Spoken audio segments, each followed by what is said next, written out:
আসসালামু আলাইকুম আরহামতুল্লাহি ওবরাকাতুহ। প্রিয় দর্শক, আজকে গুরুত্বপূর্ণ একটি বিষয় নিয়ে আপনাদের সামনে উপস্থিত হয়েছি। এক ভাই প্রশ্ন করছে যে আমি যখন নামাজে দাঁড়াই তখন আমার নামাজের রাকাতের মধ্যে নামাজের কেরাতের মধ্যে প্যাচ লেগে যায়। আমি কত রাকাত নামাজ পড়েছি, কোন রাকাতে কী কেরাত পড়েছি এটা আমার স্মরণে থাকে না। এখন আমার করণীয় কী? এই সম্পর্কে হযরত উসমান ইবনে আবুল আস রাদিয়াল্লাহু তাআলা আনহু থেকে একটি হাদিস বর্ণিত আছে। তিনি বলেন যে আমি রাসূল সাল্লাল্লাহু আলাইহি ওয়াসাল্লামকে জিজ্ঞাসা করলাম, ইয়া রাসূলুল্লাহ, শয়তান আমার নামাজের মধ্যে আমার কেরাতের মাঝে প্যাচ লাগিয়ে দেয়, প্রতিবন্ধক সৃষ্টি করে, তো এখন আমার করণীয় কী?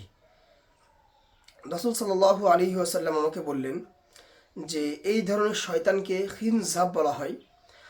যখন তুমি এই ধরনের শয়তান অনুভব করবে তখন তুমি শয়তান থেকে আল্লাহ তাআলার নিকট আশ্রয় প্রার্থনা করবে এবং তুমি তোমার বাম দিকে 3 বার থুতু ফেলবে।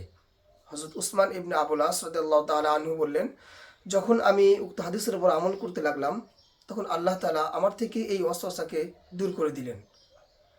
তো প্রিয় ভাই, যারা আমরা এই সমস্যার মধ্যে পড়ি, সমস্যার সম্মুখীন হই, যদি আমরা উক্ত হাদিসের উপর আমল করতে পারি, আশা করা যায় আমাদের থেকেও এই সমস্যা দূর হয়ে যাবে।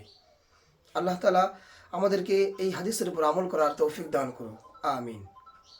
প্রতিদিন এই নিত্য নতুন ভিডিও পেতে, ইসলামিক বিভিন্ন বিষয়ে আলোচনা পেতে আমাদের পেজটি ফলো করে, লাইক করে, শেয়ার করে সাথেই থাকবেন। আসসালামু আলাইকুম ওয়া রাহমাতুল্লাহি ওয়া বারাকাতুহু।